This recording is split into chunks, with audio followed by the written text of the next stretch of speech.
What's up, guys, and welcome to the vlog. Today I want to do a little bit of a topic discussion. I had a couple of things recorded, but I wanted to do this instead. This is kind of something that's going around right now, so I decided to make this video instead of the other. So yeah, I hope you enjoy it. Let's get into it. So since it's still kind of hot within the realm of video games, I want to talk for a minute about the whole pay-to-play thing. People flipped out about EA doing it. And is it a trend that's going to continue? Why is it happening? And things like that. So I want to get into that just a little bit.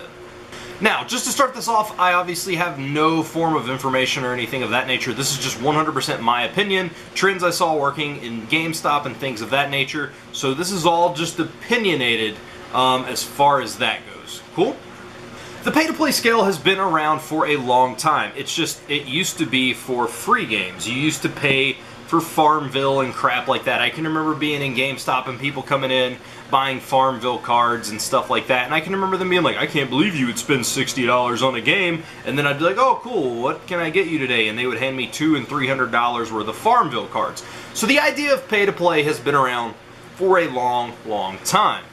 And then insert, and it's not just EA, it's all of the companies, you know, the fact that you have games that will announce a $30 and $40 season pass before the game even releases, so games are no longer $60. So why is this happening?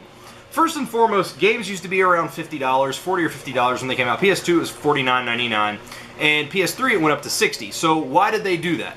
Because they started releasing collector's editions of stuff, and they knew that people would pay $60 and $70 for it because collector's editions sold like crazy. Therefore, they said, hey, well, we can charge $60 and people will be fine with that. So insert next generation, PlayStation 3, everything was $60, and then the collector's edition started being $70, $80, $90, and $100. And people didn't mind paying for that because they got a little bit of extra stuff here or there, and then it just took off from there, man. Companies will, like I said, you have games, for example, I got really mad, I think, at Borderlands 2 because this was like 6 months before Borderlands 2 even released. And was it Gearbox that made that? But the point is, the company that made it was like, oh hey, we've got we have a season pass because we have a ton of DLC that we got coming for it too. And I was like, how do you have DLC for a game that's not even released yet?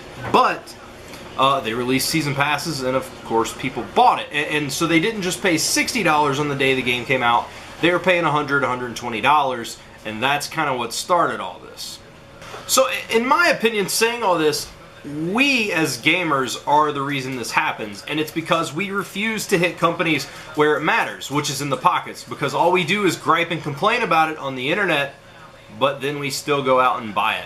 How many copies of of Battlefront sold? It wasn't as many as they projected, but still a bunch of people bought it, and at the end of the day, if we're still buying it, they're going to keep doing it, and it's only going to get worse. We enable it. If you want it to stop, if you want the stuff to stop, we've got to stop purchasing it, because if people aren't buying it, then they will listen. And I've given up on the fact that games are just no longer $60. It is $60, but it's almost like it's an afterthought. You buy the game, and then you know that there's going to be a day one patch, there's going to be a huge update that's necessary, and then you know that within not even a week later, there's going to be some kind of downloadable content in order to get like the full experience of the game, and we've settled for that, and we're okay with that. And I don't understand why, because I can remember, and obviously it has to do with the internet, and I understand that, but you know, I remember buying a Super Nintendo game, and I knew that when I bought that game, that was it. It was in its entirety, it was finished, it had been tested, there was none of this day one patch crap. The game was finished, it was perfect, sometimes. And there wasn't any problems, and I had a full game that I could play, that I didn't have to rely on downloadable content in order to play.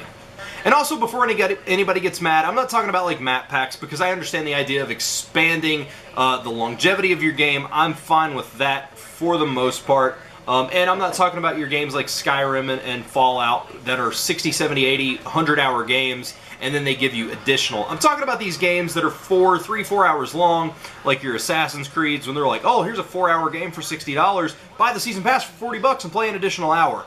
That's the kind of crap that I can't stand. I can't stand the way that Capcom, and I think they have changed a little bit, but I don't like the way that they do, you know, $15 for 1 or 2 different costumes to put on characters. Like, that's the kind of crap that I hate. And again, I don't buy it, you know, so whatever, but at the end of the day, that's not going to stop until we stop purchasing it. So I hope everything that I'm saying here makes sense. But, you know, even with this, I still enjoy games, and a lot of times if it's a game I want to play, I'll purchase it, and then I just won't buy the DLC. Which I didn't buy this year's wrestling game, but I usually never buy the DLC because you can just download created characters, and that's another thing I hate, is like they make those games specifically with the intent of saying, here's a lot of people on the roster, oh, but here's some of the DLC we're going to release later, and I just don't buy into that crap, man. I hate it. So that's just my opinion on the matter. But even through the negative stuff, I still love video games. I play them. I actually play. I play a lot on my phone too, but I do play the PlayStation as well. Like right now, I'm playing Animal Crossing, and I'm playing WWE Supercard, which is like Magic the Gathering but with wrestling, which is super cool. And then on my console, I'm playing through Skyrim, and I'm playing. I play NBA 2K from time to time. So I still love games. I still get enjoyment out of games. I don't know, man.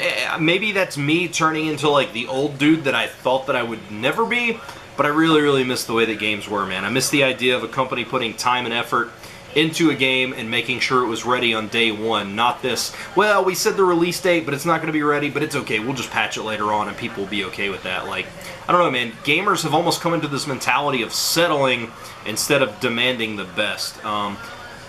That's not a negative statement, but it's what we're given with. You know, it's what we're given, and until we stop buying into it, that's not going to change. So that's just my opinion on this entire matter. So I just wanted to talk about that for a little bit. I hope you guys enjoyed that.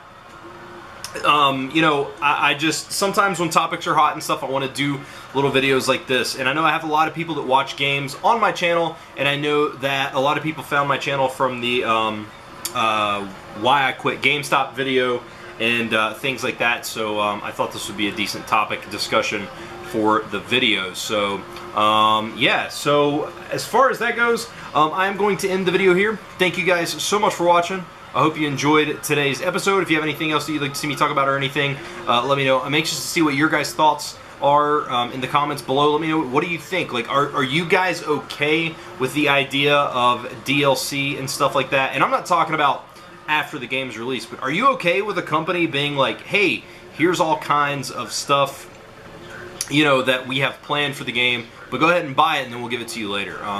Now, on the opposite end of I know I said I was going to end the video, and this is the last thing.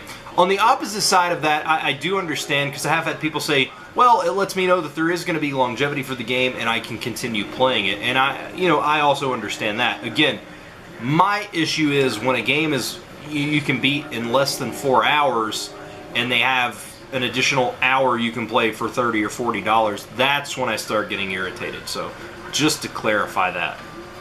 But yeah, I'm anxious to know, what do you guys think? What are your thoughts on games, on DLC, as far as the way that it's, you know, to the level that it's gotten? Is it okay? Are we feeding into it? Are we part of the problem and things like that? So let me know down below what you think. Yeah, so thank you guys for watching. I hope you enjoyed today's episode, and I will see you guys tomorrow.